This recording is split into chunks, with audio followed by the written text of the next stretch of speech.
तो good morning students, आज हम लोग फिर से मिल रहे हैं रे ऑप्टिक्स के नए वीडियो लेक्चर में। इसके पहले वाले लेक्चर में हम लोग क्या देखे थे, स्फेरिकल मिरर के बारे में देखे थे। स्फेरिकल मिरर का वो कुछ कंडीशंस देखा था हमने। स्फेरिकल मिरर में जैसे हमारा कोऑर्डिनेट फॉर्म में कैसे इमेज फॉर्म होता है, उसके 3 तरह के मैग्निफिकेशंस देखे थे, जिसको पहले था लीनियर और ट्रांसवर्स मैग्निफिकेशन, उसके बाद आया था आप लोग का लॉन्जिट्यूडनल मैग्निफिकेशन, और फिर आया था आपका areal magnification. Mirror formula proof किया था हम लोगों ने, है ना। मैग्निफिकेशन का फॉर्मूला भी देखा था, तो सारा फॉर्मूला हम लोग देखे थे। कुछ क्वेश्चंस देखे थे, आज कुछ क्वेश्चन और देखेंगे। जैसे वो हमारा मिरर फॉर्मूला था, यू वी एफ का रिलेशन था, उसके बेसिस पे हम लोग इमेज का पोजीशन तो फाइंड आउट कर सकते हैं। जैसे यू और एफ गिवन हो तो अगर 2 मिरर रहेगा तो फिर कैसे इमेज फॉर्म करेगा और कहाँ इमेज फॉर्म करेगा, इसके बारे में हम लोग को देखना है। तो चलो पहले पहला क्वेश्चन लेते हैं।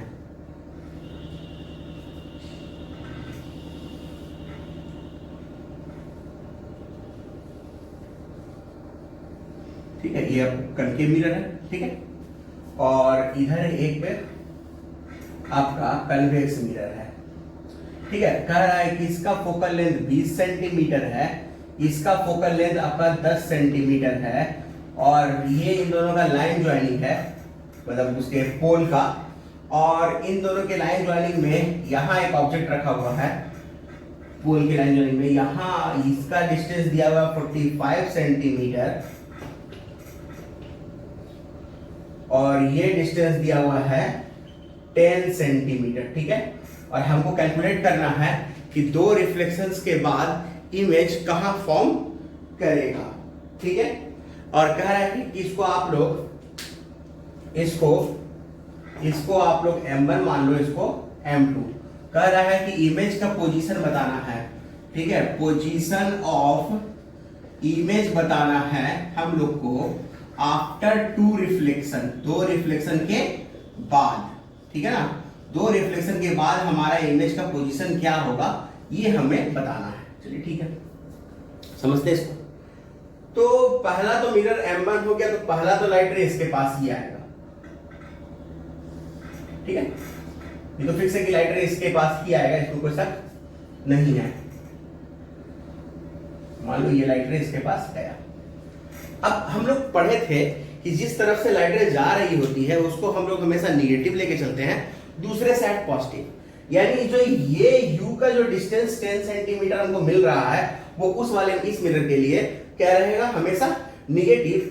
और ये हमारा कौन सा मिरर है, ये है हमारा कन्वेक्स मिरर। तो कन्वेक्स मिरर का फोकल लेंथ इस तरफ होता है, जो कि क्या होगा, पॉजिटिव। क्लियर है।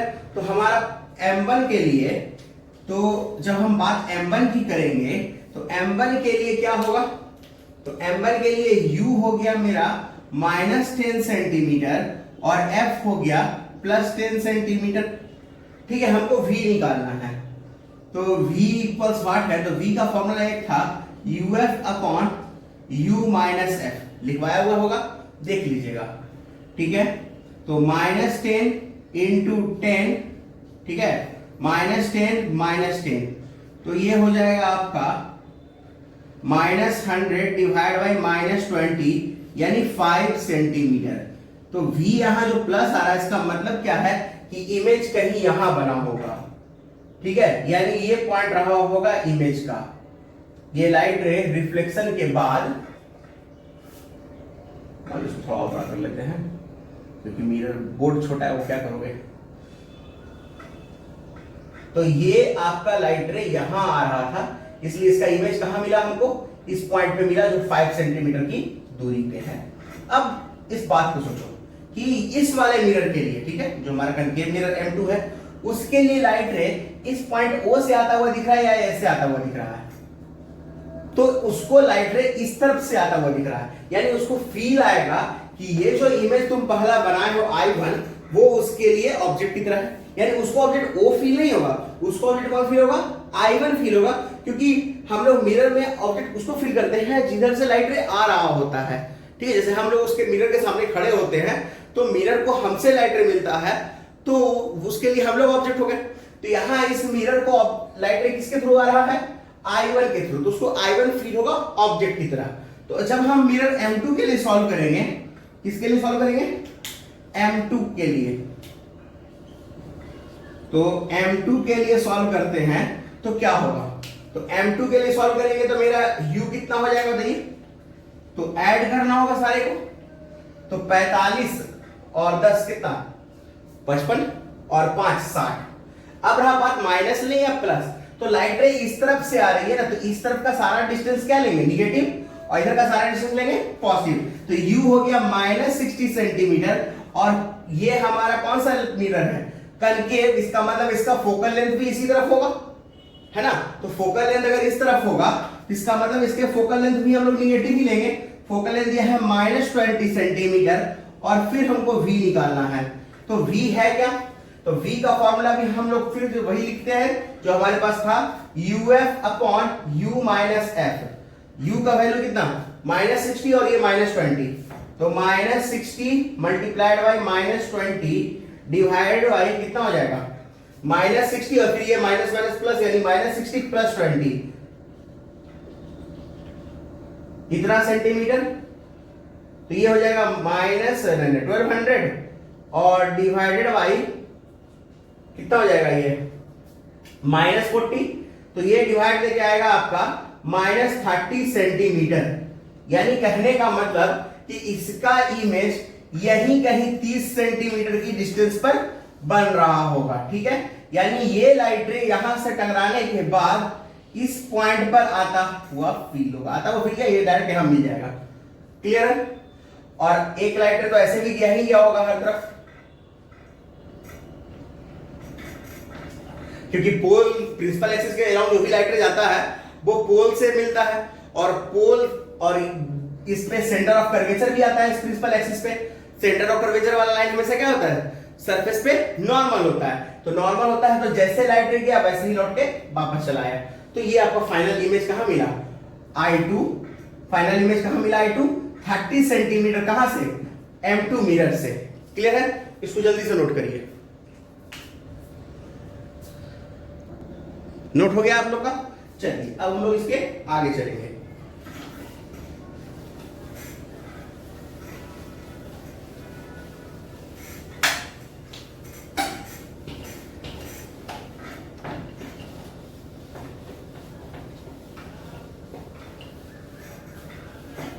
ठीक है, तो एक क्वेश्चन और लेते हैं हम लोग।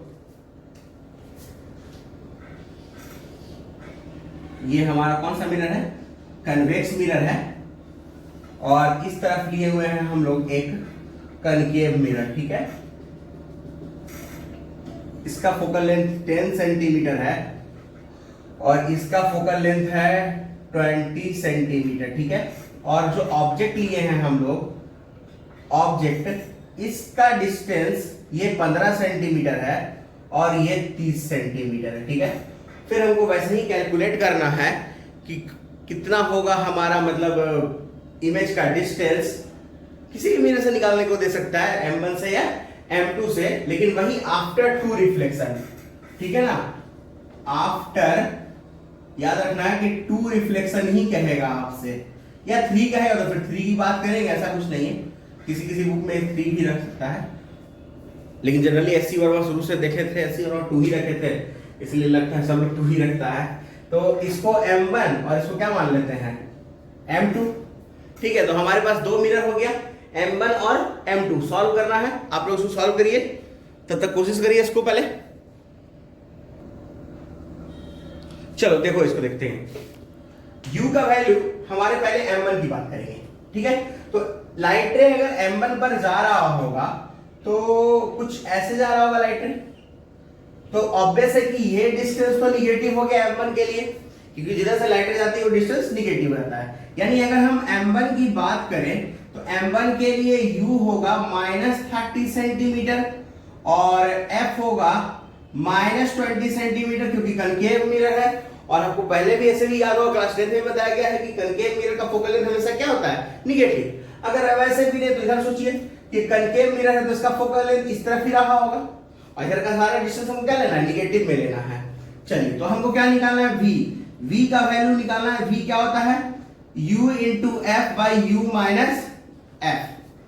तो u का वैल्यू हम लोग रख देते हैं -30 इंटू -20 डिवाइडेड बाई -30 प्लस 20। अगर सॉल्व करें तो ये -600 डिवाइडेड बाई -10, यानी ओवरऑल ये 60 सेंटीमीटर आएगा। अरे वो सॉरी ये प्लस है, तो -60 सेंटीमीटर ये आएगा डिस्टेंस, ठीक है ना। तो -60 कहने का मतलब इस तरफ -60, इस तरफ -60 कहने का मतलब क्या होगा कि 30 और 15 तो सबसे पहले 45 हो गया, यानी 15 और इधर ले लेते हैं, यानी ये जो हमारा इमेज बना है पहला वाला वो इस पॉइंट पे कहीं 15 सेंटीमीटर की दूरी पे होगा। तो अब होगा क्या बोलते हैं, ये लाइट रे इस तरह से आएगी और इसको फील क्या हो रहा है कि लाइट रे यहां से आ रहा है, ठीक है। तो जब हमारा ये मिरर की बात होगी तो उसके लिए ऑब्जेक्ट कौन हो जाएगा, I1, ठीक है ना, क्योंकि ये फील हो रहा है, मतलब ये सीम्स टू बी वीक है, डायरेक्ट नहीं आ रहा है, ये सीम्स टू बी है। अब देख भी रहे हैं। अब इस वाले मिरर की बात करते हैं, कौन से मिरर की, फॉर M2। तो M2 के लिए U क्या होगा, U तो 15 सेंटीमीटर तो होगा, तो कंफर्म है, लेकिन निगेटिव या पॉजिटिव, तो चलो देखते हैं। इधर से रे आ रहा है, इसका मतलब ये सारा डिस्टेंस इधर निगेटिव, तो ये क्या हो जाएगा आपका पॉजिटिव, क्लियर है ना। तो ये हो गया हमारा पॉजिटिव। क्यों पॉजिटिव हुआ, क्योंकि जिस तरफ का रे आता है उधर से हम लोग क्या लेते हैं, निगेटिव लेते हैं, उसके अपोजिट साइड पॉजिटिव ले लेते हैं। तो U हो गया हमारा 15 सेंटीमीटर। F कितना दिया हुआ है, F, तो F दिया हुआ 10 सेंटीमीटर। कन्वेक्स मिरर तो ये भी प्लस में ही होगा, और वैसे भी इधर कन्वेक्स मिरर है तो आप इस तरफ ही इसका फोकल लेंथ देखिएगा, क्योंकि फोकस इधर ही होगा। अब हमको इसके V निकालना है, तो V का फॉर्मूला क्या होता है, वही UF upon U minus F, यानी 15 गुना 10 बटा 15 माइनस 10 इतना सेंटीमीटर, 5 से ये 150 हो जाएगा आपका 30 बार में, यानी 30 सेंटीमीटर आएगा V प्लस में। यानी कहने का मतलब इसका इमेज और कहीं इधर बनेगा I2 वाले डिस्टेंस पे, ठीक है। यानी ये हो जाएगा इस लाइट रे का रिफ्लेक्शन, मतलब ये थोड़ा और ज्यादा हो गया, ये हो जाएगा इस लाइट रे का रिफ्लेक्शन, और ये इसका इमेज बन जाएगा इस पॉइंट I2 पे, जो कि कितने डिस्टेंस पे है M2 से, 30 सेंटीमीटर की डिस्टेंस पे है। जल्दी से इसको नोट करिए, फिर अगले क्वेश्चन पे चलते हैं। हो गया नोट, चलिए अगले क्वेश्चन पे हम लोग चलते हैं। अब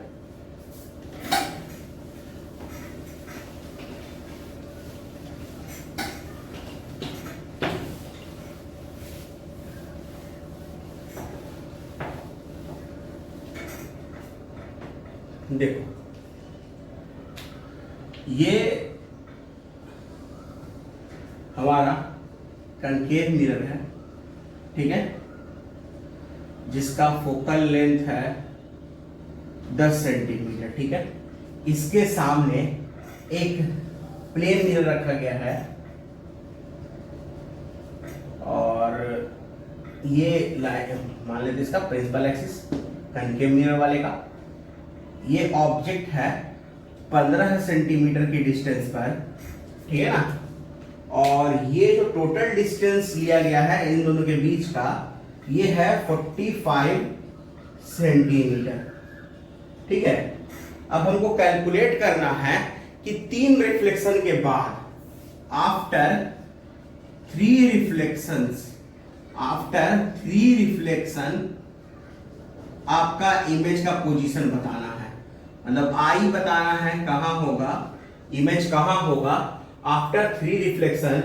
ये आपका मिरर M1 और ये मिरर है M2, ठीक है। तो चलिए जल्दी से इसको आप ट्राई करिए, तब हम लोग चलेंगे इसके सॉल्यूशन पे।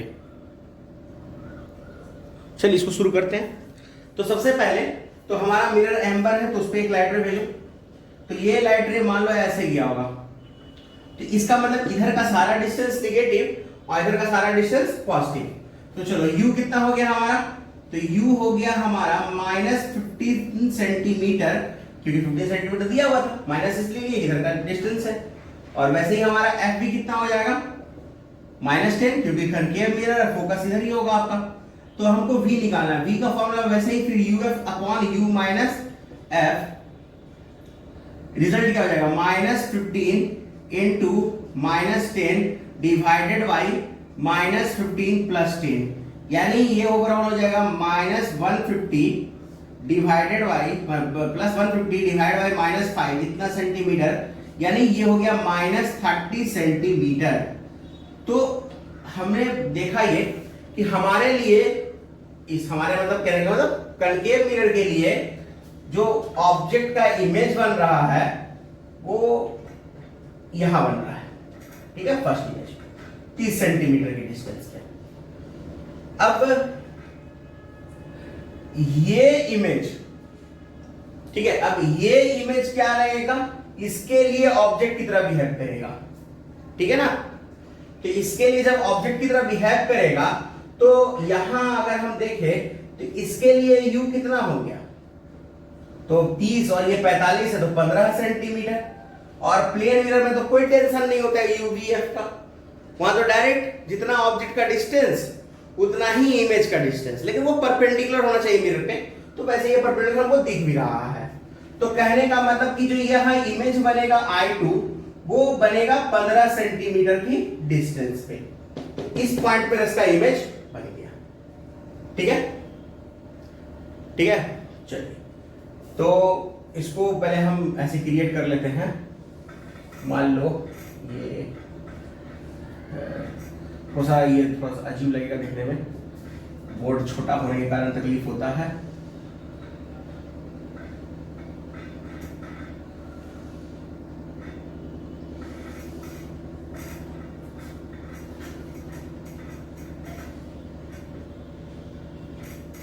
अब ये तो लाइट रे इस तरफ इमेज बना होगा इसका, मान के चलो ये यहां मिल रहा होगा लाइट रे इस तरह से, ठीक है। तो अब हमारा इस वाले मिरर के लिए आते हैं, क्योंकि रिफ्लेक्शन तो इस तक आ गया है, तो इस वाले के लिए आते हैं। कौन से मिरर के लिए, M1 मिरर के लिए फिर अगेन हम आ गए। तो इस बार M1 वाले के लिए जो U होगा वो कितना होगा, तो 45 और ये 15 यानी 60, यानी M1 के लिए U कितना हो गया इस बार 60 सेंटीमीटर, लेकिन वो माइनस में, ठीक है ना। फोकल लेंथ तो अभी भी आपका 10 सेंटीमीटर ही है, तो फोकस हो गया इस बार भी आपका फोकल लेंथ 10 सेंटीमीटर। फिर फाइंड आउट करना है हमको V, तो V का फिर फॉर्मूला लगा लेते हैं। तो V का रिजल्ट क्या था हमारा, UF upon U minus F, तो हो जाएगा ये -60 -10 डिवाइडेड बाई -60 प्लस 10, ठीक है। तो ये हो गया -600 न प्लस 600 डिवाइड बाई -50, इतना सेंटीमीटर, तो ये 12, यानी -12 सेंटीमीटर ये V का वैल्यू आया। तो कहने का मतलब कि ये जो इमेज आएगा वो कहीं यहां आएगा रिफ्लेक्शन के बाद, इस तरह से ये रे, और ये 12 सेंटीमीटर के बाद आपका तीसरा इमेज I3 फॉर्म होगा। नोट करिए जल्दी से इसको, ठीक है। तो हम लोग चलते हैं अगले क्वेश्चन पे।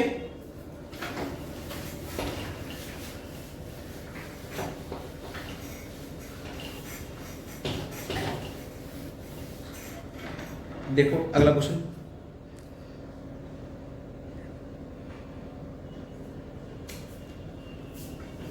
ये एक मिरर है और ये दूसरा मिरर है। इस बार वो क्वेश्चन नहीं है, ठीक है। ये लाइन ज्वाइनिंग है, इसका फोकल लेंथ है आपका 10 सेंटीमीटर, इसका फोकल लेंथ है 20 सेंटीमीटर। ऑब्जेक्ट ऐसा रखा हुआ है कि ये डिस्टेंस 10 सेंटीमीटर है और ये डिस्टेंस 30 सेंटीमीटर है, और आपको बताना है आफ्टर 2 रिफ्लेक्शन इसका फाइनल मैग्निफिकेशन कितना होगा, फाइनल मैग्निफिकेशन कितना होगा ये आपको बताना है। जल्दी से उसको बनाइए आपको।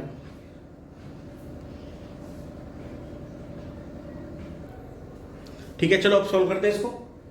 तो पहले तो हमको ये देखना है कि इसमें से M1 और M2 किसको दिया हुआ है। तो कह रहा है कि ये आपका M1 है और ये हमारा M2 है।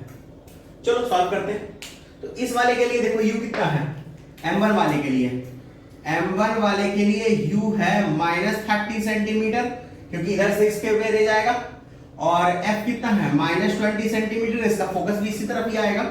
तो हमने मैग्निफिकेशन निकालना है ना, तो पहले v निकाल लेते हैं। तो v क्या है, uf upon u minus f। देखो ऐसा नहीं कि हम लोग मैग्निफिकेशन का वो फॉर्मूला एक और पढ़े थे f upon f minus u, वो भी अप्लाई यहाँ कर सकते थे, लेकिन फिर फाइनली जब हम इसको सॉल्व करने जाएंगे तो v निकालना ही पड़ेगा हमको। क्लियर ना, क्योंकि इसका जो इमेज बनेगा वही इसके लिए ऑब्जेक्ट होगा, तो फिर हम वो प्रोसेस करेंगे ही, तो क्यों ना हम पहले ही कर ले उस चीज को, इसलिए कर रहे हैं। तो u का वैल्यू कितना, -30 मल्टीप्लाइड बाय द -20 -30 प्लस 20, यानी हो जाएगा ये 600 बाई -10 यानी -60 सेंटीमीटर। तो हमको ये मिल गया, ये -60 सेंटीमीटर पे है। तो 30 10 40 और ये देख लो एक बार फिर से, -30 -20 -30 प्लस 20, ठीक है, -60 सेंटीमीटर। यानी जो इमेज बनेगा वो पहला इमेज कहीं यहां रहा होगा, तो ये ओवरऑल कितना 20 सेंटीमीटर की डिस्टेंस पर यहां। तो इस वाले के लिए M2 के लिए क्या होगा, तो इसका पहले मैग्निफिकेशन बन निकाल लेते हैं, मैग्निफिकेशन निकाल लेते हैं। मैग्निफिकेशन का फॉर्मूला क्या था, -v अपॉन u, यानी हो जाएगा minus of -60 centimetre divided by -30 centimetre, ठीक है ना। तो ये कैंसिल 30 से 2 बार में -2, ये इसका मैग्निफिकेशन आया। तो अब चलो M2 वाले के लिए, तो M2 के लिए u कितना हो जाएगा हमारा, तो M2 वाले के लिए u हो जाएगा +20 सेंटीमीटर, ठीक है। और f कितना है इसका, +10 सेंटीमीटर। हमको इसका फिर v निकालना है, तो v निकालने का फॉर्मूला क्या था हमारे पास, तो v हमारा हो गया जल्दी से uf upon u minus f, यानी हो जाएगा कितना 20 इंटू 10 डिवाइड बाई 20 माइनस 10, ये कितना हो जाएगा 25 और 10 300 है ना, 200 बाई 10, ये आ गया 20 सेंटीमीटर, ठीक है। तो v भी आ गया कितना आ गया 20 सेंटीमीटर। क्लियर, देख लीजिए एक बार फिर से, ठीक है। तो इसका मैग्निफिकेशन कितना हो जाएगा -v बाई u, यानी -20 सेंटीमीटर डिवाइडेड बाई 20 सेंटीमीटर, यानी -1। तो अब जब भी आपसे पूछे टोटल मैग्निफिकेशन, आपको करना क्या है, सारे मैग्निफिकेशन का मल्टीप्लीकेशन कर देना है, यानी -2 में मल्टीप्लाई होगा -1 से, तो 2।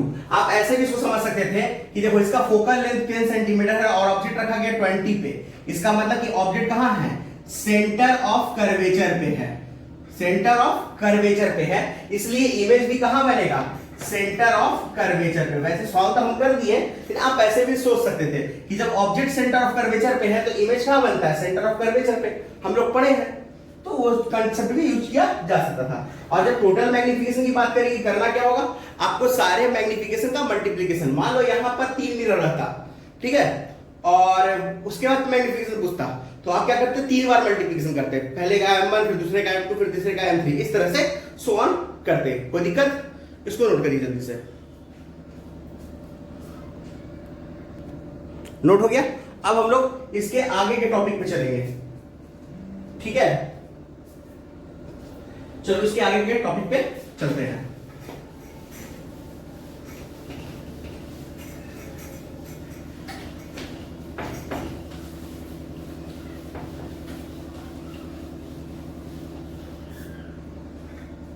ठीक है, अब जैसे देखो इसमें क्या पूछ सकता है, पहला ग्राफ देता है, ठीक है। तो फर्स्ट हम लोग जो ग्राफ देखेंगे वो देखते हैं 1/v एंड 1/u का ग्राफ, ठीक है ना। तो सबसे पहले हम चलते हैं किसके लिए, कनकेव मिरर के लिए। कौन से मिरर के लिए चलेंगे, कनकेव मिरर के लिए चलेंगे, ठीक है। तो कनकेव मिरर के लिए जो हमारा फॉर्मूला था ये था, अब इसको ऐसे लिख लो।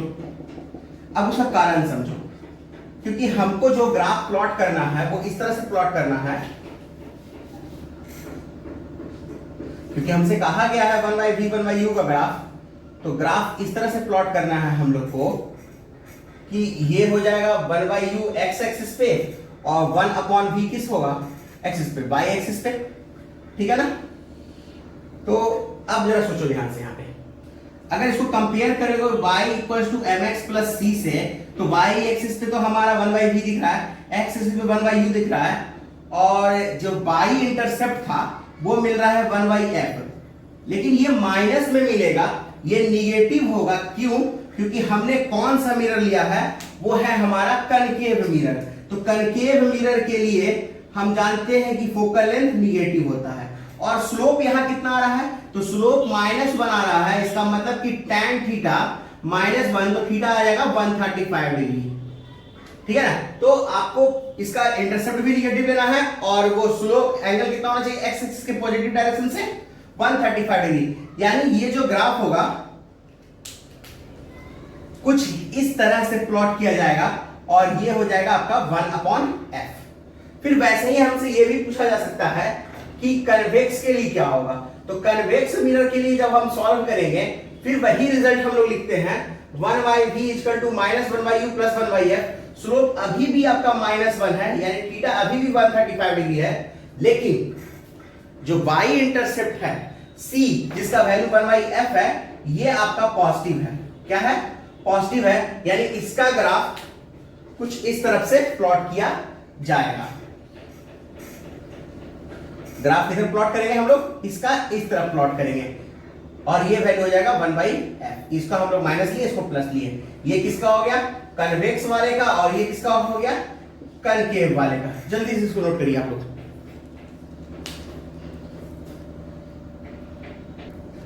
हो गया नोट आप लोग का।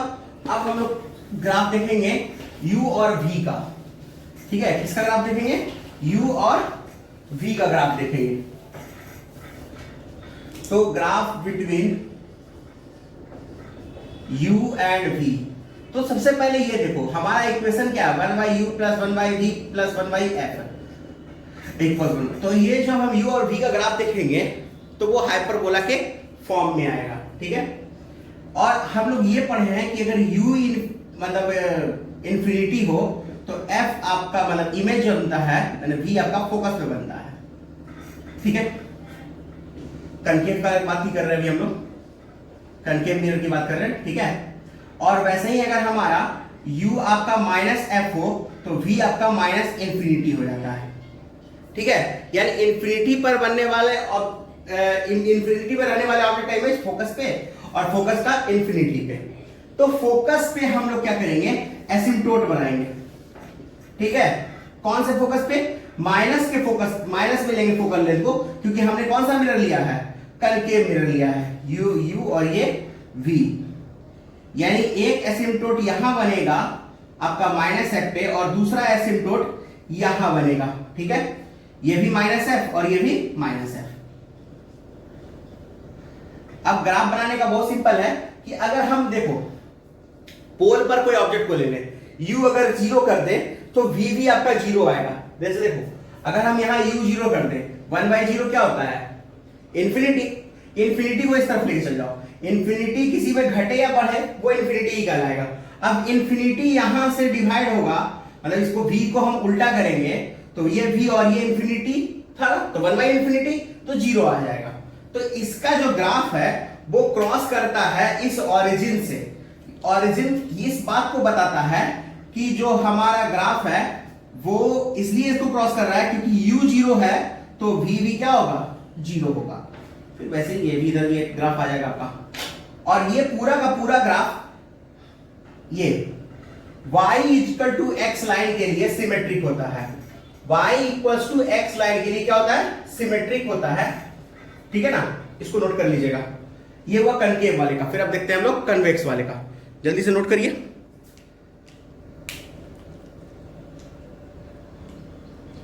ठीक है, अब कन्वेक्स वाले के लिए देखते हैं। तो कन्वेक्स वाले के लिए सिर्फ इतना ही कंडीशन होगा कि इस बार फोकल लेंथ क्या हो जाएगा, मेरा पॉजिटिव हो जाएगा। तो जो दो एसिम्प्टोट हम लोग इधर और इधर लिए थे वो पॉजिटिव की तरफ लेंगे। ठीक है ना, तो चलिए इसका ग्राफ देखते हैं हम लोग कन्वेक्स वाले के लिए।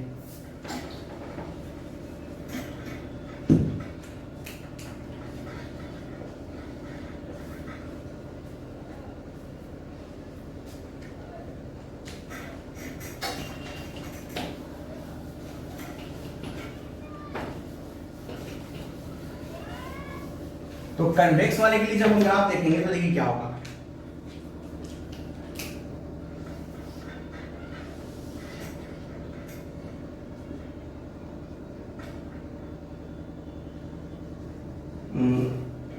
कर ले पॉजिटिव पे ही ना करना है सिंपल, यानी इस बार इस तरफ से प्लॉट बनेंगे और इसका जो ग्राफ होगा वो इस तरह से प्लॉट होगा। देखो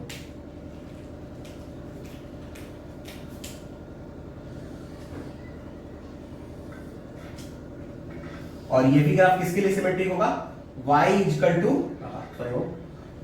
टू x लाइन के लिए।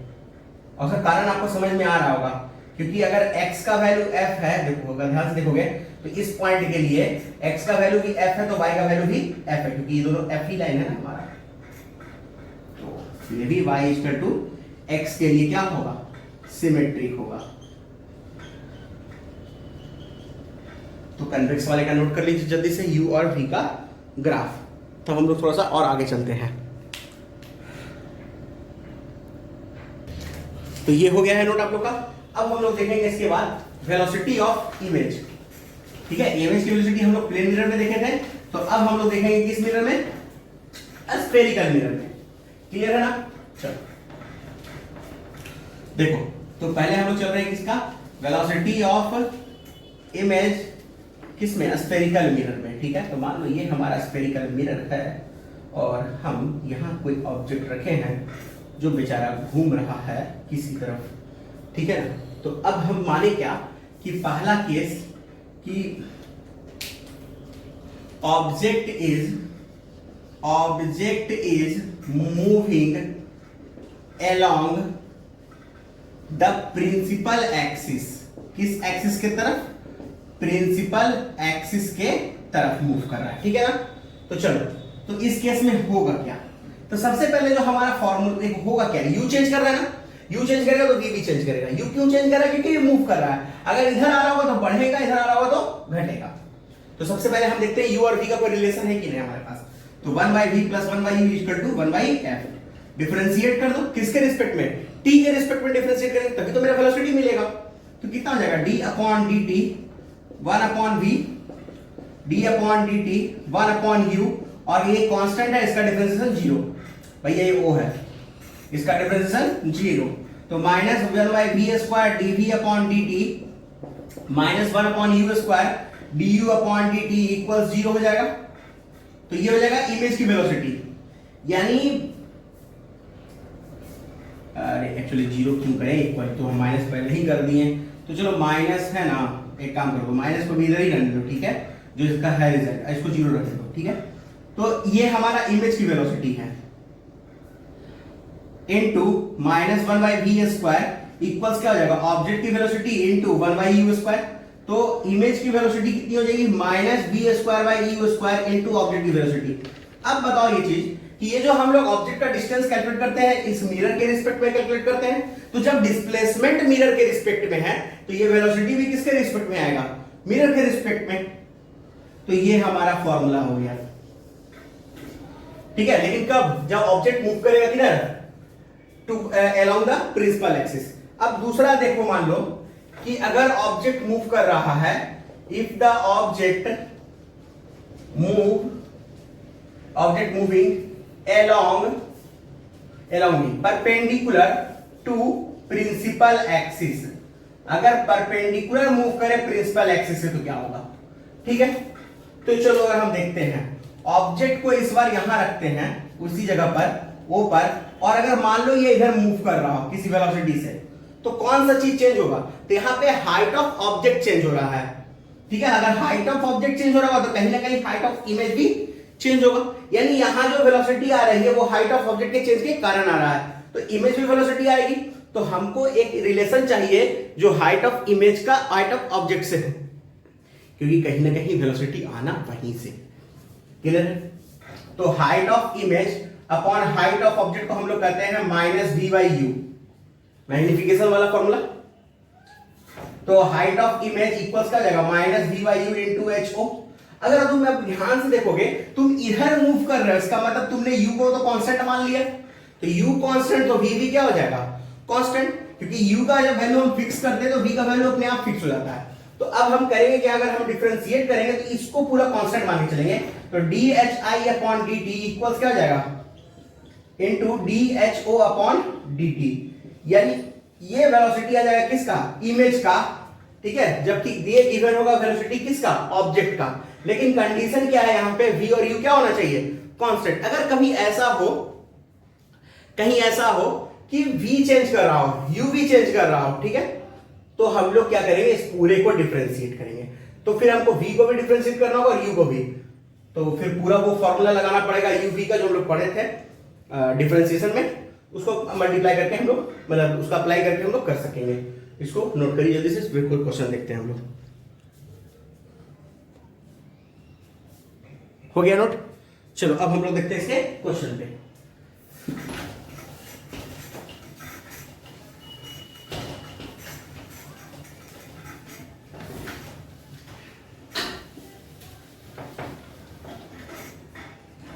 मान लो एक हमारा कनकेव मिरर है, ठीक है, और उस कनकेव मिरर का फोकल लेंथ दिया हुआ है 20 सेंटीमीटर और कह रहा है कि इससे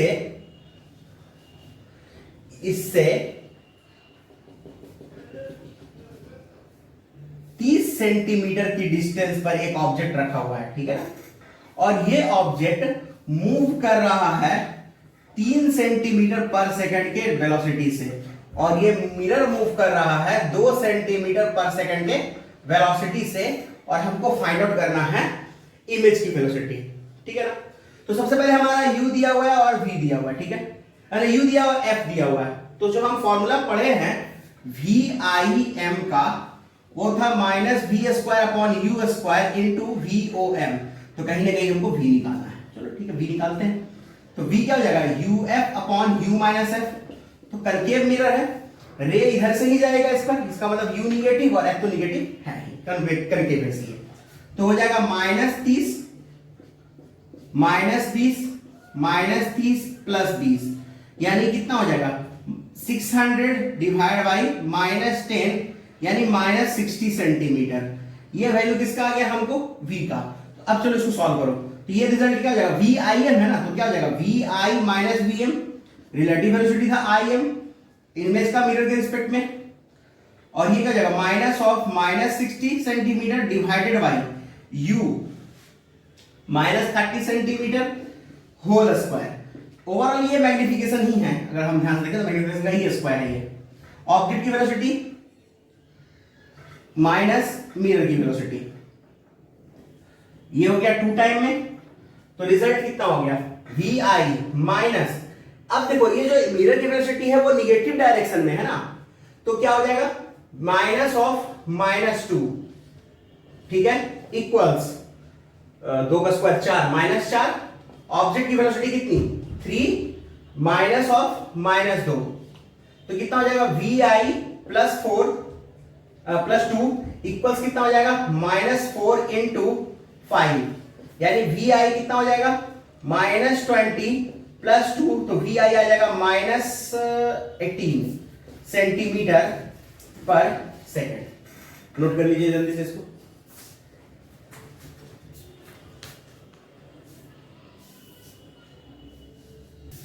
हो गया ये नोट, चलिए सही है। अब इसके बाद हम लोग स्टार्ट करते हैं अगला टॉपिक, इसको मिटा देते हैं हम लोग। एक और टॉपिक है हमारा इसका, छोटा सा हल्का सा बुतरू वाला, फील्ड ऑफ व्यू, ठीक है। फील्ड ऑफ व्यू क्या होता है, याद होगा हम लोग इसको प्लेन मिरर में भी पढ़े थे। फील्ड ऑफ व्यू होता है कि आपने जब इस पर मिरर पर रिफ्लेक्शन किया तो वो मैक्सिमम कितने डिस्टेंस तक आपको इमेज इसका दिख सकता है। तो मान लो ये O है, तो मैक्सिमम रिफ्लेक्शन चाहिए, तो एक हम इसके टॉप एंड से लेते हैं और एक बॉटम एंड से लेते हैं, ठीक है। तो बॉटम एंड वाला यहां रिफ्लेक्ट किया और टॉप एंड वाला यहां रिफ्लेक्ट किया, तो ये इतना डिस्टेंस तक हमारा इसका फील्ड ऑफ व्यू मिलेगा। ये क्या हो गया इसका फील्ड ऑफ व्यू, इतने डिस्टेंस तक हम इस ऑब्जेक्ट का इमेज देख सकते हैं, ठीक है। इसको नोट करिए जल्दी से।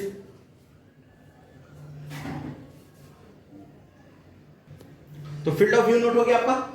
अब इसके बाद हमारा मतलब कहा जाए तो मिरर का सेक्शन यानी रिफ्लेक्शन आपका कंप्लीट हो चुका है।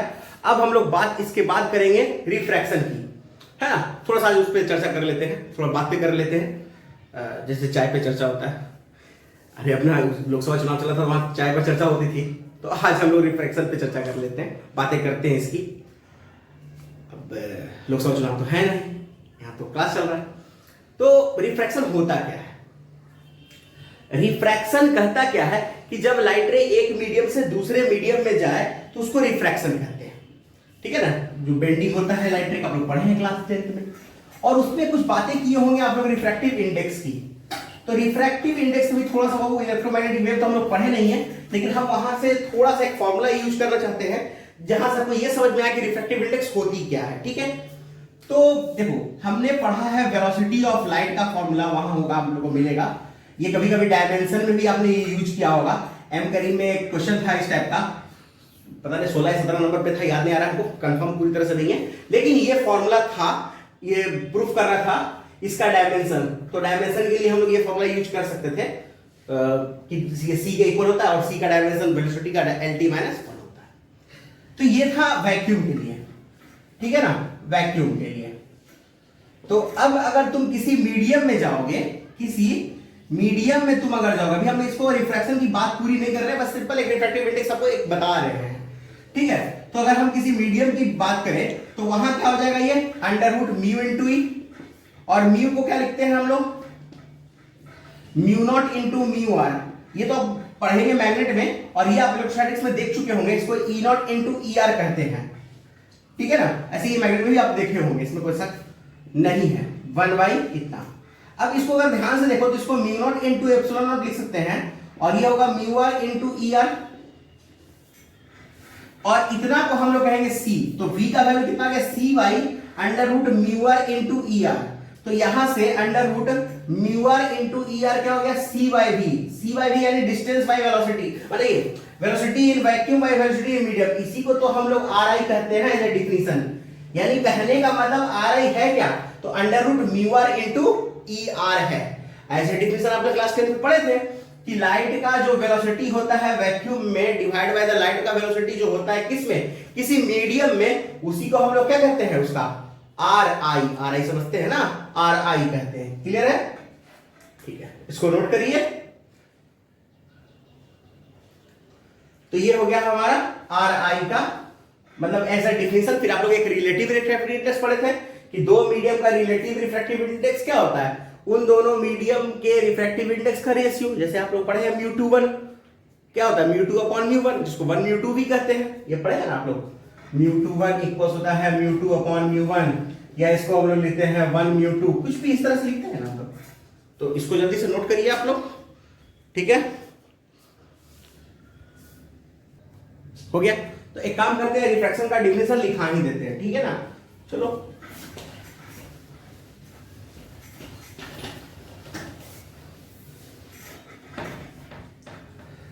रिफ्रैक्शन का डिफिनेशन लिखा देते हैं। तो रिफ्रैक्शन क्या है, तो कह सकते हैं कि it is the refraction of light हो, ठीक है। और याद होगा हम लोग फॉर्मेट के प्रिंसिपल से लॉ ऑफ रिफ्लेक्शन का प्रूफ किए थे, तो यहां भी लॉ ऑफ रिफ्रैक्शन का प्रूफ करेंगे, ठीक है। It is the bending of light रे, bending of light ray from its path when it goes from one medium to another medium, ठीक है ना। हम लोग पढ़े हैं कि लाइट रे एक मीडियम से दूसरे मीडियम जाती है तो बेंड करती है, और इसके रिफ्रैक्टिव इंडेक्स का भी हम लोग फॉर्मूला क्या देखे, √μr × ER। एक्चुअली इसको n से भी डिनोट कर सकते हैं, यहाँ पे n इसलिए लिखना हमको मजबूरी लग रहा है कारण कि यहाँ म्यू पहले से इंक्लूड है, ऐसे आप म्यू से भी डिनोट करते हैं, पढ़े हैं इस चीज को, ठीक है ना। फिर कहता है कि लाइट रे अगर एक मीडियम से जाता है तो उसका वेलोसिटी चेंज होता है, सब चीज चेंज होता है, लेकिन फ्रीक्वेंसी कभी भी चेंज नहीं होता है। Frequency remains constant when light ray goes from one medium to another, एक मीडियम से दूसरे मीडियम तक जाता है तब, क्लियर है? फिर हम लोग एक पढ़े हैं एक चीज और कि higher the value of R I, refractive index का वैल्यू जितना हाई होगा, higher the value of R I greater is the density, यानी वो डेंसर कहलाएगा। क्या कहलाएगा? डेंसर कहलाएगा। ठीक है, डेंसर कहलाएगा। ठीक है ना? तो डेंसर उसको कहेंगे जिसका आर आई क्या होगा? ज्यादा। रेयर किसको कहेंगे? जिसका आर आई क्या होगा? कम। क्लियर है?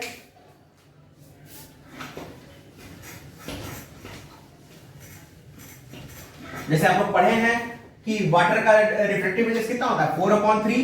ग्लास का कितना होता है? 1.5, दैट इज 3/2। एयर का कितना होता है? 1.008, या 1 उसको कह सकते हैं, वैक्यूम का भी 1 होता है। इस तरह से आप लोग पढ़े हैं। चलो लॉ ऑफ रिफ्लेक्शन की बात करते हैं। लॉ ऑफ रिफ्रैक्शन की बात करते हैं।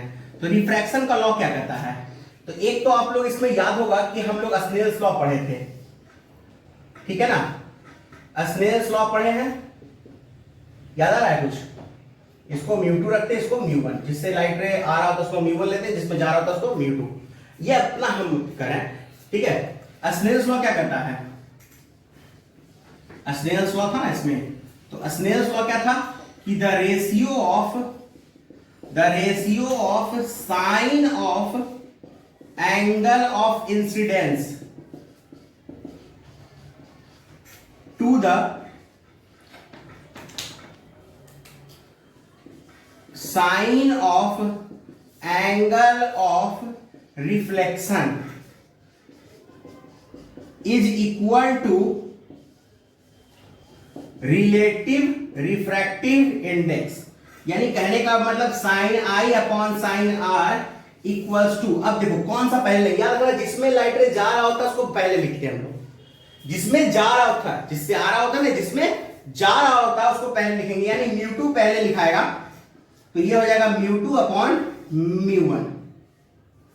फिर एक और पढ़े थे हम लोग कि ये तीनों एक ही प्लेन में होता है, इंसिडेंस रे, रिफ्रैक्टेड रे और नॉर्मल टू द इंसिडेंस। पढ़े हैं ना? Incidence ray, reflected ray and normal to the plane of refraction lies in a same plane। ठीक है, तीनों किस प्लेन में रहेंगे? सेम प्लेन में रहेंगे। और फिर एक चीज और पढ़े थे आप लोग कि रेयर से डेंसर जाते हैं तो टुवर्ड्स द नॉर्मल, डेंसर से रेयर जाते हैं तो अवे फ्रॉम द नॉर्मल। ठीक है, बाकी बातें और भी होंगी इससे, मतलब इसको हम लोग प्रूफ भी करेंगे। बताए थे पीरियड जो, जैसे हम लोग लॉ ऑफ रिफ्रैक्शन प्रूफ किए थे, जैसे लॉ ऑफ रिफ्लेक्शन प्रूफ किए थे, वैसे ही हम लोग क्या प्रूफ करेंगे? लॉ ऑफ रिफ्रैक्शन प्रूफ करेंगे। क्लियर है ना? सेम वही प्रिंसिपल पे कि जो टाइम होता है एक पॉइंट से, यानी सोर्स से रिसीवर, मान लो ये हमारा सोर्स है और ये रिसीवर है। सोर्स से रिसीवर जाने के लिए जो टाइम होता है वो टाइम क्या होता है? ऑप्टिमम होता है। पता है ना? मैक्सिमम, मिनिमम और कांस्टेंट। तो ओवरऑल उसमें करोगे क्या? उसका डिफरेंशिएशन 0 करोगे। मैक्सिमम करो, मिनिमम करो या कुछ भी करो, उसका टाइम क्या होगा? का डिफरेंशिएशन x के रिस्पेक्ट में 0 आएगा। तो फिर उसको 0 करके वैसे ही हम लोग प्रूफ करेंगे। ठीक है, तो ये तो हमारा μ2 हो गया। अगर इसको एक और चीज देखो, तो इसको एक चीज और देख सकते हो तुम। म्यू को हम लोग क्या बोले थे? जस्ट c/v बोले थे, तो ये क्या हो जाएगा? c अपॉन v1 v2, और ये c अपॉन v1 होगा, यानी ये रिजल्ट आ जाएगा v1 अपॉन v2। और v को हम लोग क्या लिखते हैं? f into lambda. f क्या है यहाँ पे? फ्रीक्वेंसी। तो फ्रीक्वेंसी कांस्टेंट है तो वैसे भी वो कैंसिल हो जाएगा। तो इसका एक और रिजल्ट आ जाएगा आपका λ1 अपॉन λ2, यानी आप तीनों में से कोई भी यूज कर सकते हो, μ2 अपॉन μ1, v1 अपॉन v2 या λ1 अपॉन λ2। जो हम लोग यूज करेंगे जब हम लोग प्रूफ करेंगे क्या कहते हैं प्रिंसिपल से, तो वो होगा v1 अपॉन v2, यानी ये रिजल्ट किसका रहेगा? v1 अपॉन v2 से ही हम लोग इसको करेंगे। और ये भी बताएंगे, हम लोग डेविएशन की बात किए थे जैसे रिफ्लेक्शन में, वैसे यहां भी बात करेंगे रिफ्लेक्शन में, डेविएशन की रिफ्रैक्शन में। क्लियर है ना? और बेल्डिंग का सारा केस कि वो कैसे नॉर्मल की तरफ जाता है, कौन नॉर्मल से टुवर्ड्स जाता है, नॉर्मल के अभी जाता है, वो सब बात करेंगे। तब तक के लिए पढ़ते रहिए और शुभ रात्रि, सबक है।